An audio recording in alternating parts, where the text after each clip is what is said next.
உதயநிதி வரைக்கும் கைது செய்யப்படலாம் அப்படின்லாம் செய்திகள் வருது. ஆகாஷ் பாஸ்கரன் வந்து முதலமைச்சர் குடும்பத்துக்கு நெருக்கமாக இருக்கிறார், நெருங்கிய உறவினராக இருக்கிறார். முத்துடைய பேத்தியை தான் கல்யாணம் பண்ணியிருக்காரு, தேர்மொழி மகள் தான் தாரதி கல்யாணம் பண்ணியிருக்காரு. அப்ப இவங்களுடைய கணக்கு என்னன்னா,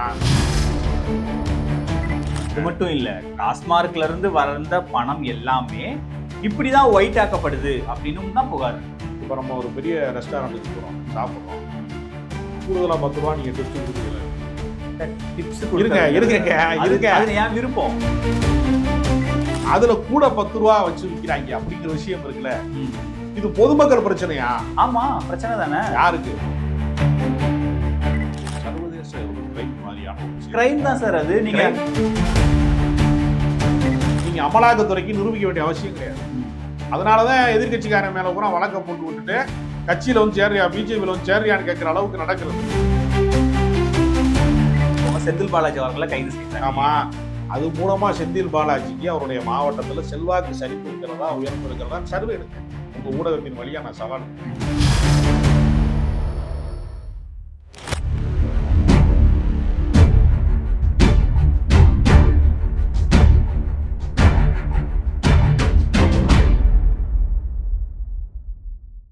தமிழாக்ஸ் நேயர்களுக்கு வணக்கம். இன்றைய சிறப்பு நேர்காணலில் நம்மோடு அரசியல் திறனாய்வாளர் திரு ராஜகம்பீரன் அப்பாஸ் அவர்கள் இணைந்திருக்கிறார். அவரை வரவேற்று நிகழ்ச்சி சார். வணக்கம் சார். தமிழகத்துல 2 நாளா இடி ரெய்டு வந்து ஒரு பெரிய விஷயமா போயிட்டு இருக்கு. முக்கியமா இது வந்து டாஸ்மார்க் ரெய்டு ஒரு பக்கம் நடந்தா, இன்னொரு பக்கம் வந்து திரைப்பட தயாரிப்பாளர் திரு ஆகாஷ் பாஸ்கரன் அவர் தொடர்புடைய இடங்கள்ல ரெய்டு, ரித்திஷ் அவர் தொடர்புடைய இடங்கள்லையும் ரெய்டு நடக்குது. இதுல 2 பேருமே தலைமறைவுன்னு சொல்றாங்க. அவங்களுடைய பயண விவரங்கள் எல்லாமே பாக்குதுன்ற மாதிரி சொல்லிட்டு இருக்காங்க. ஆக்சுவலா என்ன ரெய்டுக்கு பின்னாடி என்ன நடக்குது? உதயநிதி வரைக்கும் கைது செய்யப்படலாம் அப்படின்லாம் செய்திகள் வருது. பத்திரிகையாளர்களும் நிறைய பேர் அதை அடிக்கோட்டிடுறாங்க. நீங்க எப்படி பாக்குறீங்க? திமுகவினுடைய ஆட்சி வந்து திராவிட மாடல் ஆட்சியினுடைய 2.0 மீண்டும் தொடரும் என்று ஸ்டாலின் அவர்கள் அறிவிக்கிறார். ஆமா, அதற்கு அப்படியே நேர் எதிராக அதிமுக முகாம் வந்து பாஜகவோடு ஐக்கியமாயிருக்கிறது கூட்டணியின் வழியாக. இப்ப கூட்டணியின் வழியாக பாஜக அதிமுக வந்து ஒன்றிணைந்தாலும், இன்னும் சில கட்சிகள்லாம் வர வேண்டும் என்று அவர்கள் எதிர்பார்த்தாலும், தமிழ்நாட்டிலே ஒரு வலுவான அரசியல் சூழ்நிலை, திமுகவை எதிர்ப்பதற்கான வலுவான காரணங்கள் என்று அவர்களிடத்துல பெரிதாக எதுவும் இல்லை. அவர்கள் நம்புற விஷயம் பூரா வந்து இந்த அண்ணா பல்கலைக்கழகத்துல மாணவியை அத்துமீறல் பண்ணிட்டாங்க, அதை வச்சு யார் அந்த சார்னு ஒரு அரசியல் பண்ணி பார்த்தாங்க. சம்பந்தப்பட்டவர்களை யாராக இருந்தா என்ன, எவனா இருந்தா என்னன்னு சொல்லி வழக்கு போட்டு கைது செஞ்சு உள்ள போட்டாங்க.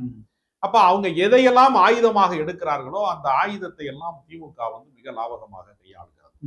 கள்ளக்குறிச்சி மேட்டரை பெருசா வந்து பெரிய அளவுல பூம் பண்ணி பார்த்தாங்க. எல்லா விஷயங்களையுமே இந்த அரசுக்கு எதிரான விஷயங்கள், வேங்கவேல் பஞ்சாயத்தை எடுத்து பார்த்தாங்க. இப்படி எது நடந்தாலும் திமுக அரசின் மீதான ஒரு தீராத பழியை தேடி அவர்கள் மக்கள் மன்றத்திலே அவர்களை வந்து வெறுக்க செய்வதற்கான வேலை திட்டத்தை வந்து அதிமுக பாஜக கூட்டணியின் வழியாக செய்யணுங்கிறது அவங்க நினைக்கிறாங்க. ஆனால் இப்பொழுது இருக்கக்கூடிய கள நிலவரம் என்னவாக இருக்கிறது என்றால், திமுகவினுடைய ஆட்சி அப்படியே தொடருவதற்கான வாய்ப்பாகத்தான் இருக்கிறது. ஏன்னா கூட்டணியும் உடைய மறுக்கிறது. ஆனா டாஸ்மார்க் ரெய்டு உங்களுக்கு கிட்டத்தட்ட அதைத்தான் நான் சொல்ல வரேன். அதனாலதான் அவங்க என்ன பாக்குறாங்கன்னா, இந்த அரசின் மீது பழி சொல்வதற்கான வாய்ப்பு என்னெல்லாம் இருக்கு, எங்கெல்லாம் இருக்கு அப்படின்னு பார்க்கும்போது, எத்தனையோ பேர் சினிமா தயாரிக்கிறாங்க. சினிமா தயாரிப்பாளர்கள் வந்து நீங்க வந்து ஒவ்வொரு தயாரிப்பாளரும் எங்கிருந்து பணம் வருகிறது என்று அறிவித்து விட்டு எவனுமே படம் எடுத்ததே கிடையாது. ஒவ்வொரு பல தயாரிப்பாளர், இப்ப சுபாஷ்கரன் மேல வெளிநாட்டுல வழக்கு இருக்குன்னு சொல்றாங்க. ஆனா அவர் வந்து லைகா புரொடக்ஷன் அவர் வந்து உள்ள வந்து வரவே கூடாதுன்னு வேல்முருகன், பண்ருட்டி வேல்முருகன் அவர்கள் மிகப்பெரிய அளவுல போராட்டம் நடத்தினார். நினைவு இருக்கு.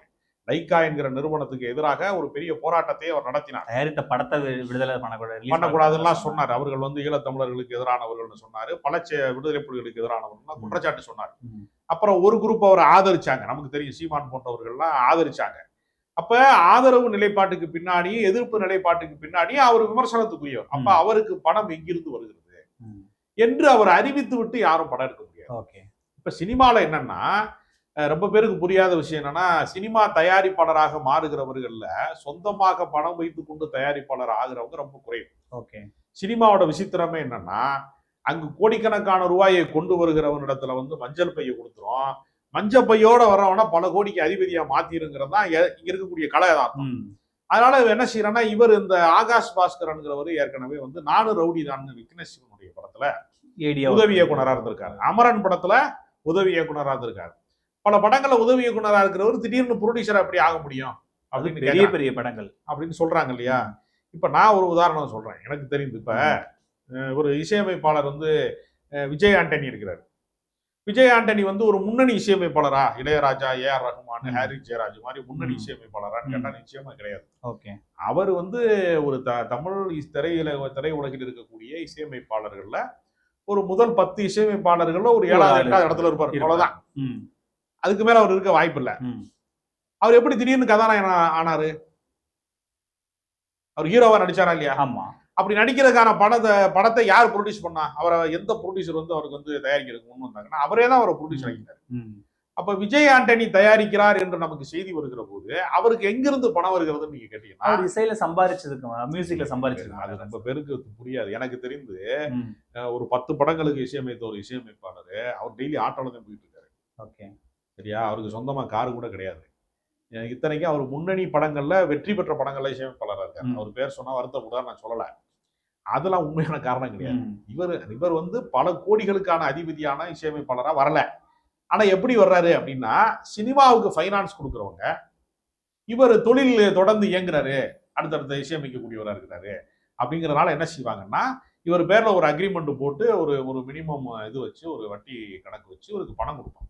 அது சினிமால இயல்பு தானே, எல்லாருமே. அது மாதிரி என்ன செய்வாங்கன்னா, இப்ப நான் எனக்கு வந்து விஜய் சேதுபதி நண்பரா இருக்காரு. விஜய் சேதுபதியுடைய முதல் திரைப்படத்துல வந்து நான் வந்து தென்மேற்கு பருவ காட்டுறேன், நான் உதவி இயக்குனராக வேலை பார்க்கிறேன். இப்ப விஜய் சேதுபதி நினைத்தாருன்னா, ஒரு எடுத்துக்காட்டுக்காக தான் சொல்றேன், நான் ஏதாவது கோரிக்கை வைக்கிறேன் தப்பா எடுத்துக்கிறீங்க. அவர் நினைச்சாருன்னா என்ன பண்ணலாம்னா, எனக்கு ஒரு டேட் கொடுக்குறாருன்னு வச்சுக்கோங்க, நான் ப்ரொடியூசர் ஆயிடலாம். அவருக்கு வந்து இப்ப ஓப்பனிங் இருக்கு, ஒரு எடுத்துக்காட்டுக்காக சொல்றேன், ஒரு சிவகார்த்திகேயனுக்கு ஓப்பனிங் இருக்கு. அப்ப அவரை வச்சு படம் பண்ணா இப்ப பிசினஸ் ஆகும் அப்படின்னா, ஒரு 10 கோடி ரூபாய்க்கான ஒர்த்து அவருக்கு இருக்கு அப்படின்னா அதுக்கான பணத்தை கொடுப்பாங்க. அப்ப அதை வச்சு சினிமா எடுப்பாங்க, எடுத்து பிசினஸ் பண்ணி அந்த பணத்தை கட்டுவாங்க. இதெல்லாம் வந்து சினிமால ஏற்கனவே உள்ள நடைமுறை தான்.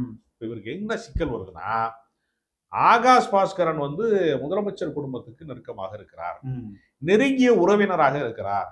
மூக்காமுத்துடைய பேத்தியை தான் கல்யாணம் பண்ணியிருக்கிறாரு, தேன்மொழி மகள் தான் தாரணி கல்யாணம் பண்ணியிருக்கிறாரு.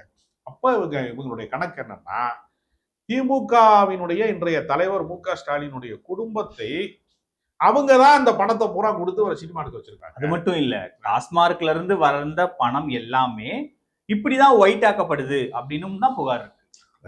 அவங்களுக்கு என்னன்னா, இதுல மக்களுக்கு ஒரு கோபம் வர்றதுக்கான வாய்ப்பு என்னன்னா, வேற பணம் வேற இப்ப வந்து நீங்க வந்து இது ரியல் எஸ்டேட் பண்ணி வந்து சம்பாதிச்ச பணத்துல அவங்க பணம் எடுக்கிறாங்க, வேற பிசினஸ் பண்ணி வந்து பணம் வந்து ஐடி கம்பெனி வச்சு அவங்க சம்பாதிச்சு பணம் எடுக்கிறாங்க. இப்படி வேற விஷயங்கள்லாம் நீங்க சொன்னீங்கன்னா மக்களுக்கு வந்து பெரிய அளவுல வந்து ஒரு எதிர்மறை சிந்தனை வராது. டாஸ்மார்க்குங்கிறப்ப உங்களுக்கு ஆட்டோமேட்டிக்கா என்ன வரும், அது வந்து ஒரு 55 வழக்குகள் இருக்கு அதுல. அந்த வழக்குகள் 2011 இருந்து 2011 திமுக ஆட்சியிலே கிடையாது, 10 வருஷமா போட்ட வழக்குகள். 10 வருஷமா போட்ட வழக்குகள்ல டார்கெட் பண்றது யாரை பண்றாங்க அப்படிங்கிற ஒரு கேள்வி இருக்குல்ல. அப்ப அவங்களுடைய நோக்கம் என்னன்னா, இந்த பணத்துல தான் இதை எடுக்கிறாங்கன்னு சொன்னா மக்கள்கிட்ட ஒரு எதிர்மறை சிந்தனை வரும். திமுக காரங்க வந்து அவங்க வந்து இந்த மாதிரி வந்து மக்களை எல்லாம் குடிக்க வச்சு அதுல வர்ற கொள்ளையடிக்கிற காசையெல்லாம் வச்சு சினிமா எடுக்கிறாங்கன்னு சொன்னா மக்கள்கிட்ட ஒரு எதிர்மறை சிந்தனை உருவாகும் அப்படிங்கிற ஒரு பாலிடிக்ஸ் இதுக்குள்ள இருக்கு. அதனால இதுதான் மெயினான விஷயம். இது வந்து முதல் கட்டமாக அது நீங்க பாத்தீங்கன்னா, விசாகன் வீட்டுல வந்து உதயநிதியோட இருக்கிற போட்டோவெல்லாம் வந்து பார்த்தாங்க, கிழிச்சு போட்டிருந்தாங்க, வாட்ஸ்அப் சேட்லாம் எடுத்தாங்க. அப்புறம் வந்து அப்ப அவருக்கு தெரியும் போல இருக்கு அமலாக்கத்துறை வர போறாங்கிறதுனால அவர் ரெடி பண்ணியிருக்கிறார். விசாகன் ஐஏஎஸ் வந்து என்ன பண்ணிருக்காருன்னா, நமக்கு வந்து இந்த மாதிரி போட்டாலாம் நம்ம வச்சிருந்தோம்னா, வாட்ஸ்அப் இதெல்லாம் வச்சிருந்தோம்னா ரொம்ப பெரிய அளவுல வந்து இந்த விசாரணைக்கு பயன்படும். ஏன்னா அவர் படிக்காத முட்டாள் இல்லையா, அதனால அதெல்லாம் ரெடி பண்ணியிருக்காரு அவரு. இப்படிலாம் ஒரு அபிப்பிராயத்தை, ஒரு முன் அபிப்பிராயத்தை இதன் வழியாக அவர்கள் வந்து உருவாக்க பாக்குறாங்க. அதுங்க டாஸ்மார்க்ல வந்து 10 ரூபா கொடுப்ப, ஒரு உதாரணத்துக்கு நான் சொல்றேன், ஒரு புரிதலுக்காக சொல்றேன். இப்ப நம்ம ஒரு பெரிய ரெஸ்டாரண்ட்டுக்கு போறோம், சாப்பிடுறோம், கூடுதலா 10 ரூபா நீங்க டிப்ஸ் கொடுக்குறீங்களா இல்லையா? டிப்ஸ் இருங்க என் விருப்பம், நான் சொல்றேன், நான் பிராக்டிகலா பேசுறேன். 10 ரூபா டிப்ஸ் கொடுப்பீங்களா? அது என் விருப்பம் தான், நான் கொடுப்பேன் கொடுக்காம. நீங்க ஒரு ஆட்டோல இறங்கும் போது நீங்க வந்து 74 ரூபா காட்டுது, இவ்வளவுதான் காட்டுது ஆன்லைன்ல அப்படின்னா 100 ரூபாய் கொடுத்துட்டு வேணா பார்த்தா வச்சுக்க 5 ரூபாய் இருக்காங்களா? ஒரு மனிதன் வந்து அதிகபட்சமாக தாராளமாக செலவு செய்கிற இடம் வந்து உங்களுக்கு உணவகம், பயணம்லாம் தாண்டி டாஸ்மார்க்ல தான் வந்து ஒரு மனிதன் வந்து ஒரு அளவுக்கு மீறிய பெருந்தன்மை மிக்கவனா மாறுறான். ஒத்துக்கலாம் இல்லையா? நீங்க வந்து கொஞ்ச நேரத்துல அழுவேன் சில பேர். நீங்க வந்து பார்ல வந்து தண்ணி அடிக்கிறவங்கள பாத்தீங்கன்னா 10 நிமிஷத்துல வந்து ஒருத்தன் வந்து வசந்த மாளிகை பாட்டெல்லாம் பாடுவான். திடீர்னு வந்து அவன் வந்து என்ன பண்ணுவான்னா, அதாவது சாராய கல்ல வந்து தடை செய்யணும்னு காந்தியடிகள் வந்து போராட்டம் நடத்தணும், கல்லு கடிமறை எல்லாம் நடத்தும் போது ஊர் கூட்டங்கள்லாம் போட்டிருக்காங்க. இந்த காலத்துல வரலாறு தெரிஞ்சுக்கங்க. ஊர் கூட்டம் எல்லாம் போட்டுமோ சொல்லியிருக்கிறாங்க, இந்த காந்தி இந்த மாதிரி பண்றாரு அநியாயமா, கல்லு கடை மாதிரி எல்லாம் பண்ணி ஒன்னு கல்லு குடிக்க கூடாதுங்கிறாரு. அப்ப உலகத்துல உண்மை பேசுறதுக்கு ஆள் இல்லாம போயிடுவானே. கல்லு குடிச்சா தானே உண்மை பேசுவான். போத 2 ரவுண்டு ஏறின ஒண்ணு தானே எல்லா உண்மையும் சொல்லுவான். அப்போ உங்களுக்கு அதுல கூட 10 ரூபா வச்சு விக்கிறாங்க அப்படிங்கிற விஷயம் இருக்குல்ல, இது பொதுமக்கள் பிரச்சனையா? ஆமா, பிரச்சனை தானே. யாருக்கு சார்? இது குடிக்கிறவங்க பிரச்சனைங்க. குடிக்கிறவங்க பொதுமக்கள் இல்லையா? குடிக்கிறவங்க அவங்க ஃபேமிலி பாதிக்காதா? அது ஒரு செயின் ஆஃப் ஈவென்ட் தானே சார். இத வந்து இவங்க என்ன செய்யறாங்கன்னா, இது ஒரு சர்வதேச ஒரு கிரைம் மாதிரியான ஒரு விஷயம். கிரைம் தான் சார் அது. நீங்க நிரூபிக்கணும்ல. அதிகமா சார் எத்தனை வீடியோ கேளுங்க, நான் சொல்றதை கேளுங்க. இத நீங்க நிரூபிக்கணும்ல. எத்தனை வீடியோ வந்து நம்ம பார்த்தோமே, 10 வீடியோ வரட்டுங்க. நான் என்ன கேக்குறேன்னா, நீங்க எதையுமே நீங்க வந்து சும்மா போற போக்குல காத்துல விதைச்சு விட்டு போற கதையெல்லாம் நம்ம கூடாது.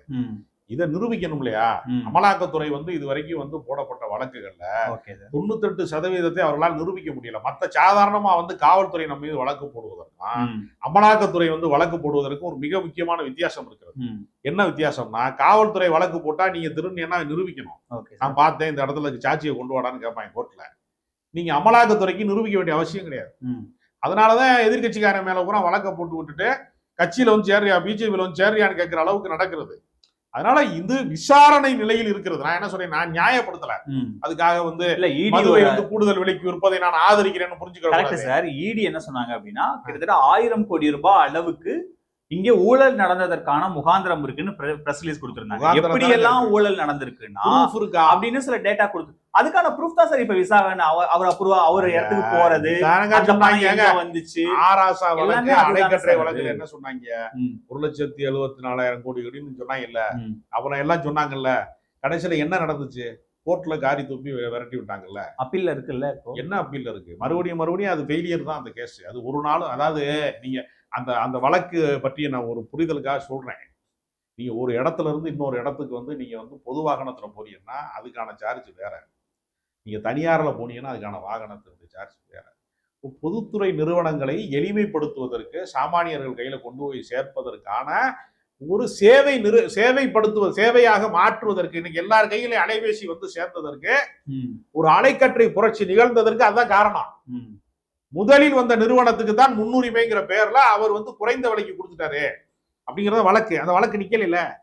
அதனால டாஸ்மார்க் வழக்கு என்பது நீதிமன்றத்தில் நிரூபிக்கட்டான். திமுக வந்து குற்றம் செஞ்சிருந்தா தண்டிக்கட்ட, நம்ம யாரும் குறுக்க தலையிட முடியாது. நீதிமன்றத்தின் நடவடிக்கையிலேயோ விசாரணை அமைப்புகளினுடைய நடவடிக்கையிலேயோ நான் நினைச்சாலும் நீங்க நினைச்சாலும் யார் நினைச்சாலும் தடுக்க முடியாது. ஆனா இங்க பிரச்சனை, ஆனா இங்க என்ன சிக்கல்னா, ஆட்சி, அதாவது இன்னும் வந்து ஓராண்டுகளுக்குள்ளே தேர்தல் வர இருக்கிறது என்பதை மனதில் வைத்துக் கொண்டு இந்த ஆட்சியின் மீது களங்கம் கற்பிப்பதற்கான வாய்ப்பாக இதை மாற்றிக் கொண்டிருக்கிறார்கள் என்பதான். இல்ல சார், இப்ப என்னன்னா, நீங்க அந்த ரத்தீஷ் ஆகட்டும், ஆகாஷ் ரத்தீஷ்லாம் உதயநிதியோட ரொம்ப நெருக்கமா இருந்தாரு. யாரு நெருக்கமா இல்லைங்க சொல்றாங்கல்ல. இப்ப நீங்க நீங்க ஒரு மீடியா பர்சன், ஒரு ஃபங்க்ஷனுக்கு போறிய, உங்களோட ஒரு போட்டோ எடுத்துக்கிற மாட்டாரா? உதயநிதி எடுத்துக்க மாட்டாரா? நீங்க எடுத்துக்க மாட்டீங்களா? அப்புறம் அவங்க தலைமறைவா இருக்காங்க. தலைமறைவு நம்ம எப்படி சொல்ல முடியும்? அவங்க வந்து சார் இப்ப அவங்களுடைய பயண லிஸ்ட் எல்லாம் ஈடி கேக்குறாங்க சார். ஏர்போர்ட்ல வெளிநாட்டுல எங்கேயாவது இருக்காங்களா, எங்க போனாங்க, வந்தாங்கன்னு அவங்க டேட்டாலாம் சில பேர் கோர்ட்ல நேரடியா வந்து சரணடைவாங்க. வேற அவங்களுக்கு என்ன கணக்கு இருக்கு நமக்கு தெரியாதுல்ல. அவங்க வந்து நீங்க ஒருத்தர் பற்றிய தகவல் தெரியாம இருக்கிற போது அவங்கள நீங்க வந்து இதுதான் இந்த குற்றவாளிக்கான நம்பகத்தன்மை உருவாக்குவதற்கான முகாந்திரங்களை என் வீட்டுல ஈடி ரைடு நான் சுவிட்ச் ஆஃப் பண்ணிட்டேன்னா, நான் சிக்னல் கிடைக்கலன்னு வச்சுக்கோங்க, நான் கடைசியா எங்க ட்ராக் இருக்கு அதை வச்சுதான் தேட முடியும். அதுக்கு மேல தேட முடியலன்னா அவங்க என்ன பண்ணுவாங்க? அவர் தலைமறைவாயிட்டாருன்னு சொல்லுவாங்க. நான் என்ன சொல்றேன், நம்ம யாருடைய குற்றத்தையும் யாருடைய தவறையும் நியாயப்படுத்துறதுக்காக பேச இது முறையான விசாரணையில நீங்க நிரூபிச்சுட்டு இந்த ஆட்சி நீங்க வந்து திமுக மேல வந்து தொடர்பு இருக்குன்னு சொல்லி நிரூபிங்க. ஆனா இது அரசியல் ரீதியா ஒரு இடத்துக்கு நகருது இல்ல. இப்ப இவங்க எல்லாருமே இப்ப நீங்க சொல்ற மாதிரி டாஸ்மார்க்ல இருந்து வந்த பணங்கள், அந்த விஷயம், செந்தில் பாலாஜி அந்த பிடிஆர் ஆடியோவே அதுதான். கிட்டத்தட்ட 20,000 கோடிக்கு மேல அரசுக்கு வர வேண்டிய பணம் அந்த எங்க போச்சு அப்படிங்கிற ஒரு கேள்வி அப்பவே அது பெரிய சர்ச்சையா மாறிச்சு. அதுக்கப்புறம் இப்போ இந்த பணம் வந்துதான் படம் எடுக்க வருது. இந்த படம் எடுக்கிறவர் யாரு அப்படின்னா இந்த சர்க்கிள்ல உள்ள வராரு, அன்பில் மகேஷ் சர்க்கிள்ல உள்ள வராங்க, இப்படின்னு பல செயின் டாட்ஸை கனெக்ட் பண்றாங்க. தேர்தல் அரசியலை எதிர்கொள்வதற்கு சாமானியர்களால முடியாது. எல்லா அரசியல் கட்சிக்கும் வந்து பினான்சியல் பேக்ட்ராப்னு ஒன்று இருந்துதான் தீரும். இது வந்து நீங்க வந்து 1000 கோடிக்கு வந்து ஊழல் குற்றச்சாட்டுக்கு சொல்லப்பட்ட அஜித் பவாரை வந்து நீங்க ஒரே நாள்ல வாஷிங் மிஷின்ல போட்டு பாஜக வாஷிங் மிஷின்ல போட்டு புனிதராக்க முடியும்னா அதோட எல்லாம் ஒப்பிடும்போது இது ஒண்ணுமே கிடையாது. மக்களுக்கு தெரியுங்க, மக்கள் வந்து யாருக்கு வாக்களிப்பான் அப்படின்னா அவனுக்கு தெரியும். நீங்க வந்து புதுசா வந்து ஊழலை கண்டுபிடிச்சிட்டேன்னு சொன்ன உடனே அப்படியே எல்லாருமே பொங்கி எழுந்துருவாங்கிற மாதிரிலாம் இவங்க எல்லாம் நினைச்சுக்கிறாங்க. ஜெயலலிதா மேல பல குற்றச்சாட்டுக்கு பின்னாடி மறுபடியும் அவங்க தேர்தலில் வெற்றி பெற்றாங்க. இதான் வரலாறு. வருமானத்துக்கு அதிகமாக சொத்து சேர்த்த வழக்கெல்லாம் 19 வருஷம் நடந்துச்சு, ஒரு நாள் 2 நாள் கிடையாது. அதுல மறுபடியும் அவங்க தேர்தல் வெற்றி பெறதான் செஞ்சாங்க. தேர்தல் அரசியலுக்கு இதுக்கு சம்பந்தமே கிடையாது. இப்ப என்னன்னா, இப்ப உதாரணத்துக்கு நீங்க கடந்த தேர்தல் எடுத்துக்கோங்க, செந்தில் பாலாஜி அவர்களை கைது செஞ்சாங்க. ஆமா, கிட்டத்தட்ட எவ்வளவு நாட்கள் சிறையில் வச்சிருந்தாங்க. அவர் ஒரு தேர்தலையே சந்திக்க முடியாத, களத்துல ஒர்க் பண்ண முடியாத சூழ்நிலை. இப்ப அவர் அமைச்சர் பதவியில இருந்து அவர் தள்ளி வைக்கிற அளவுக்கு அந்த வழக்கு திரும்ப திரும்ப திரும்ப திரும்ப அவங்க அரசியல் வாழ்க்கையை ஒரு கேள்விக்குள்ளாக்கிட்டே இருக்கு. அதுதான் நீங்க சொல்றது. இதுதான் நான் தவறான கருத்து நான் சொல்றேன். அது மூலமா செந்தில் பாலாஜிக்கு அவருடைய மாவட்டத்துல செல்வாக்கு சரிந்திருக்கிறதா உயர்ந்திருக்கிறதா சர்வே எடுங்க. உங்க ஊடகத்தின் வழியா நான் சவால் விடுறேன். நீங்க போய் சர்வே எடுங்க. மக்கள் அப்படிப்பட்டவர்களை விரும்புகிறார்களா வெறுக்கிறார்களான்னு சர்வே எடுங்க. கலை யதார்த்தம் என்ன சொல்லுது நீங்க பாருங்க. மக்கள் அதை வந்து ஒரு பொருட்டாக கருதவே கிடையாது. மக்கள் வந்து அதை வந்து எதிர்கட்சிக்காரன் சொல்ற குற்றச்சாட்டு, நீங்க ஜெயலலிதா வீட்டுல வந்து 500 ஜோடி செருப்பு இருக்கு, 1000 இது இருக்கு, பரிசு பொருள் இருக்கு, அவங்க வந்து விதவிதமா வந்து அவங்க கட்டின சேலையெல்லாம் இத்தனை பட்டு புடவை இருக்கு, ஒரு நாள் உடுத்தின ட்ரெஸ்ஸை மறுநாள் உடுத்த மாட்டாங்கன்னா எல்லாத்தையுமே சன் டிவில போட்டு காமிச்சாங்க அந்த காலகட்டத்தில். தேர்தல் முடிவு என்ன, அது ஒரு தேர்தலில் தான் அவங்க தோத்தாங்க. அப்புறம் மறுபடியும் அவங்க வந்து மிகப்பெரிய வெற்றி தான் பெற்றிருக்காங்க. முதல் தேர்தலில் வந்து அவங்களுக்கு வந்து ஒரு அரசியல் அனுபவம் இல்லாம இன்மெச்சூரிட்டியா அவங்க இருந்திருக்கிறாங்க. அதனால அவங்க தேர்தலில் தோற்றுறாங்க. அடுத்தடுத்த தேர்தல் எல்லாம் அதை காட்டி திரும்ப எங்கேயாவது வெற்றி பெற வைக்க முடிஞ்சா? அப்படின்னா தோற்கடிக்க முடியாது யாரையும். அரசியலை பொறுத்தவரையில ஜனநாயகம் என்பது முழுக்க பணம் சார்ந்ததாக மாறி நெடுங்காலமாகிவிட்டது. கூலி வேலைக்கு போறவனா ஓட்டு போடுறதுக்கு ஒரு நாள் கூலி அவனுக்கு தர்றேன்னு சொல்லி காமராஜர் காலத்திலேயே காங்கிரஸ் காலத்திலேயே அதெல்லாம் ஆரம்பிச்சிட்டாங்க. ஆரத்தி போடுற இடத்துல காசு கொடுக்குற ஆரம்பிச்சது அது அனைத்து வீடுகளுக்குமான காசா மாறிடுச்சு. நான் பிராக்டிக்கலா பேசுறேன். நான் வந்து இதெல்லாம் சரிதான்னு சொல்றதுக்காக நான் வரல. நடைமுறை யதார்த்தம் என்பது அப்படி மாறி. கரெக்ட் சார், நடைமுறையில அப்படி இருக்கு, எல்லாம் இதான் மாறிடுச்சுன்னா நம்ம தப்பு தானே. என்ன இருந்தாலும் தப்பு தானே. யாரை பார்த்து சொல்றீங்க? ஒரு கட்சியை பத்தியான்னு சொல்றீங்க? அதுதான் நான் கேட்கிறேன். நான் தப்புனா எல்லா கட்சிகள்லயுமே பண நடமாட்டம். இப்ப வந்து அண்ணாமலை தேர்தலில் நிற்கும் போது எல்லாத்துக்கும் ஜிபே அனுப்புனாரு, நம்பர் வாங்கி ஆள் வச்சு டீம் வச்சு வேலை செஞ்சாங்க. டிஜிட்டல் இந்தியா வந்துருச்சுன்னு மோடி சொன்னார் இல்லையா? அவங்க பணம் கொடுத்தாங்க. பிரஸ் பீப்புள் பின்னாடி ஃபாலோ பண்ணும்போது எதுக்கு நீங்க கூட வர்றீங்க, அவங்க முதலாளிக்கு நான் இன்ஃபார்ம் பண்ணுவேன்னு கூட கோவப்பட்டாரு. ஏன்னா பணப்பட்டுவாடா பண்றது தெரியக்கூடாதுன்னு நினைச்சாரு.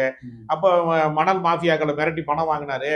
எவ்வளவோ விஷயங்கள் நடந்திருக்கு. அப்ப அவர் வந்து வெறும் மாநில தலைவராக ஒரு கவுன்சிலர் பதவிக்கு கூட லாயக் இல்லாம அவர் இருக்கும்போது அவருக்கு வந்து இசட் பிரிவு பாதுகாப்பு, ஒய் பிரிவு பாதுகாப்புலாம் கொடுத்தீங்க. நீங்க மத்திய அரசாங்கத்தோட சிறப்பு பாதுகாப்பு கொடுத்தீங்க. அது மட்டுமே 6 கோடி ரூபாய்க்கு மேல பில்லு கட்டியிருக்காங்க அரசாங்கம். அப்ப எல்லா அரசியல் கட்சிகள்லயே நீங்க வேறுபாடு பாருங்க. திமுகவை மட்டும், அதாவது தேர்தல் அரசியல்ல வந்து பணநாயகமாக மாற்றப்பட்டு விட்டது என்கிற விஷயத்துல நீங்க திமுகவை மட்டும் தனித்து குற்றம் செய்கிறதுன்னு சொல்றது இருக்குல்ல, அதைத்தான் நான் ஏற்கனவே. தவிர இது எல்லா கட்சிக்குமான பிரச்சனை. நீங்க எல்லா கட்சியிலையும் கோடீஸ்வரனுக்கு சீட்டு கொடுக்குறாங்க, எல்லா கட்சியிலையுமே ஏற்கனவே பண்ணையாருக்கு பணம் வந்து சீட்டு கொடுக்குறாங்க, கோடீஸ்வரனுக்கு சீட்டு கொடுக்குறாங்க, உழைக்கிறவனுக்கு சீட்டு கொடுக்க முடியாத சூழல் இருக்கிறது. அப்படிங்கிறப்ப இது தேர்தல் ஜனநாயகத்தோட சீர்கேடு. இதை கொண்டு வந்து நீங்க வந்து இப்ப பணக்காரனை தான் முதன்மைப்படுத்த முடியும். எந்த கட்சி? நீங்க கம்யூனிஸ்ட் கட்சிக்கு வந்து மக்கள் வாக்களிக்கிறானா? ஒரு எடுத்துக்காட்டுக்காக கேட்கிறேன். நல்ல கண்ணு சட்டமன்ற உறுப்பினராக முடிஞ்சா, நாடாளுமன்ற உறுப்பினராக முடிஞ்சா, அவர் போட்டிக்கிட்டாரு. அவர் திருநெல்வேலி பக்கத்துல ஒரு முறை போட்டிக்கிட்டாரு, பாபநாசம் பகுதியில் ஒரு முறை போட்டிக்கிட்டாரு, இந்த பக்கம் கோயம்புத்தூர் போய் நாடாளுமன்றத்தில் போட்டு மக்கள் ஏற்கலைன்னா என்ன அர்த்தம்? அரசியல் என்பது, தேர்தல் அரசியல் என்பது வேறொரு கட்டத்துல இருக்கிறது. திமுகவை பாஜகவால் வெல்ல முடியவில்லை என்கிற கலை யதார்த்தத்திற்காக புனையப்படுகிற அமலாக்கத்துறையின் வழியாக புனையப்படுகிற வழக்குகள் இவைதான் அப்படிங்கிறத என்னோட கருத்தை. தவிர இதை நீங்க நிரூபிக்கட்டும், நிரூபிச்ச பின்னாடி நீங்க திமுக மேல குற்றச்சாட்டு சொல்லுங்க, அந்த குற்றச்சாட்டை நானும் ஏற்றணும். இப்ப தேர்தல் நெருங்க இப்ப ஏற்கனவே இந்த வழக்குகள், இதுல முக்கியமா எல்லாரும் சொல்றது இந்த விசாகன் ஐஏஎஸ் வந்து அப்ரூவரா மாறிட்டாரு, அவர் கையை காமிச்சிட்டாரு, இனிமே வந்து நேரா அவங்க உதயநிதி வீட்டுக்கு தான் போறாங்கன்ற ரேஞ்சுக்கு எல்லாரும் என்ன சொல்றேன்னா, போனாதான் அரசியல்ல வந்து அடுத்த வளர்ச்சியே வரும். நீங்க சாதாரணமா வீட்டுல வந்துகிட்டு அவர் வாட்டுக்கு நாடகம் போட்டுக்கிட்டு போய் விளையாட்டு போட்டிகள் நடத்திக்கிட்டு இருந்த ஸ்டாலினை எமர்ஜென்சில தூக்கி கொண்டு போய் சிறையில வச்சுதான் தலைவராக்குனாங்க. எல்லாரும் சொல்லுவாங்க ஸ்டாலினை தலைவராக்குனது வந்து கலைஞர் கிடையவே கிடையாது. கலைஞர் வந்து ஒரு அரசியலுக்கு வர்றதை கடுமையா எதிர்த்தாரு. கடந்த கால வரலாறு தெரிஞ்சவங்களுக்கு தெரியும், மிக கடுமையா எதிர்த்தாரு. அவர் அரசியல் கொண்டு வந்தது எமர்ஜென்சியை கொண்டு வந்தது இந்திரா காந்தி. அப்ப ஸ்டாலின் என்கிற தலைவரை வந்து திமுகவுக்கு இன்றைக்கு அவர் தலைவராக இருக்கிறாருன்னா அது காரணம் யாரு? அன்றைய ஒன்றிய அரசாங்கம், அன்றைக்கு இருந்த இந்திரா காந்தி காரணம். அதனால எப்பொழுதுமே அரசியல் எங்கே வந்து ஒர்க் அவுட் ஆகும்னா மிகப்பெரிய நெருக்கடியில இருந்தா ஒர்க் அவுட் ஆகும். சிறைச்சாலையில் இருந்துதான் அரசியல் பயணம் தொடங்கணும். இதான் முறையானது. அதனால வழக்கு விசாரணை வரட்டும், சிறை பிடிக்கட்டும், அவங்க நீதிமன்றத்தில் போய் நிரூபிக்கட்டும், மக்கள் மன்றத்தில் போய் அவங்க சொல்லட்டும், மக்கள் தீர்ப்பளிக்கட்டும். இதுல நடுவுல புகுந்து கற்பனையா விசாகன் வந்து காட்டி கொடுக்குறாரு, அப்ரூவர் ஆயிட்டாரு, அவர் வந்து ஒரு ஜெயிலுக்கு போறாரு, இந்த பூச்சாண்டி காட்டுற வேலை இருக்குல்ல, இந்த பூச்சாண்டி காட்டுற வேலைங்கிறதெல்லாம் பொய்யானது.